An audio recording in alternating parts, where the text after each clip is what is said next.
Guys finally চলে এলো pigeon খেলার দিনটা। আমরাও চলে এসেছি আগের দিন রাতে পায়রা গায়ে স্টাম্প করতে কমিটি দিয়ে। কমিটির নিয়ম আছে, যেসব পায়রাগুলো উঠবে সেসব পায়রাগুলো আমাদের স্টাম্প করতে হয়, যেন যেসব পায়রাগুলো মানে যে পার্টিসিপেট খেলা নিয়েছে তাদের পায়রার সবকটা পায়রার গায়ে স্টাম্প করতে হবে। আমাদের কমিটির যা যা নাম আছে সব স্টাম্প গুলো করে দিই আর কি আমরা। হ্যাঁ, আমাদের খেলাটা কিভাবে হয় সব তোমাদের কাছে বলবো। প্রথমত আমাদের খেলার নিয়ম হচ্ছে 4টে করে পায়রা তোমাকে উড়াতে হবে, সেটা সকাল 6টার সময় তোমাকে ছাড়তে হবে। আর সন্ধ্যে 6টা অবধি টাইমিং আছে, লাস্ট টাইমিং। টোটাল 12 ঘন্টা অবধি ওড়ার নিয়ম আছে। তো 12 ঘন্টা না উঠলেও 6-7 ঘন্টা উঠলেও সেটা ডিসিশন নেবে আমাদের কমিটি। যেরকম যে ঝাড় পায়রা যেমন উঠবে সেরকম ডিসিশন কমিটি থেকে নেওয়া হবে। তো মোটামুটি পার্টিসিপেট করেছে 10 জন, পার্টিসিপেটরা 10 জন রয়েছে। সেইভাবে সেই হিসেবে তোমাদের একটা পজিশন হবে, যে ফার্স্ট হলে কি সেকেন্ড হলে থার্ড হলে সেই একটা পজিশন হয়ে যাবে। 10 জনের মধ্যে 3 জন মানে প্রাইজ পাবে আর বাকি 7 জন ডিসকোয়ালিফাই হয়ে যায়। সেই হিসাবে খেলাটা হয় আর কি। তো প্রত্যেক বছরই 10 জন করে খেলা হয়, ঠিক আছে। তো এইভাবেই খেলাটা হয়, মানে আমরা এইভাবেই করি। সকাল 6টার সময় তোমাদের পায়রাগুলো উড়াবে আর সন্ধ্যে 6টা অবধি টাইমিং আছে, লাস্ট টাইমিং 12 ঘন্টা, ঠিক আছে। 12 ঘন্টা তো কারো পায়রা আর অতটা উড়ে না, তো যতটুকুই উঠতে পারবে সেই তার মধ্যে সবার পায়রা মিলিয়ে যে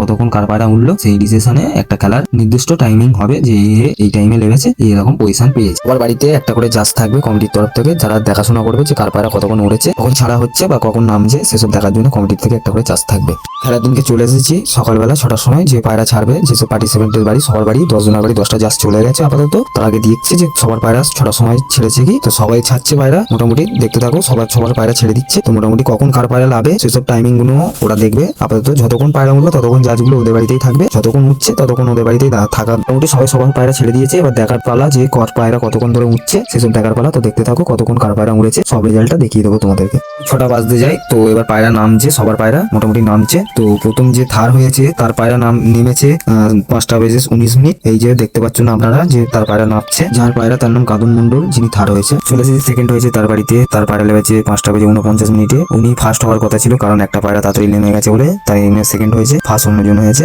তার যে সেকেন্ড হয়েছে তার নাম হচ্ছে রাহুল মাকাল। তো পায়রা অনেকক্ষণই উঠলো, টোটাল 11 ঘন্টা 50 মিনিট মতন পায়রা উঠলো। তো এবারে চলে আসলাম যিনি ফার্স্ট হয়েছে তার বাড়িতে। তার পায়রা ঠিক টাইমিং মতন নেমেছে, সব কটা পায়রা একসাথেই নেমে গেছে, সেই জন্য তিনি ফার্স্ট হয়েছে। তার পায়রা উড়েছে টোটাল 11 ঘন্টা 42 মিনিট মতন। তো 5টা বেজে 42 মিনিটে তার পায়রা লেগেছে। তো তার নাম হচ্ছে সুদীপ মন্ডল, তিনি ফার্স্ট হয়েছে। সেকেন্ড থার্ড তো আমরা পেয়ে গেছি। কালকে দেখা হচ্ছে আপনাদের সাথে, যে ট্রফি আর কি কি প্রাইস আছে সবকিছু দেখাবো। তো প্রাইস তো আমরা দেখাইনি, ট্রফিটা দেখিয়েছিলাম, তো দেখাচ্ছি কালকে।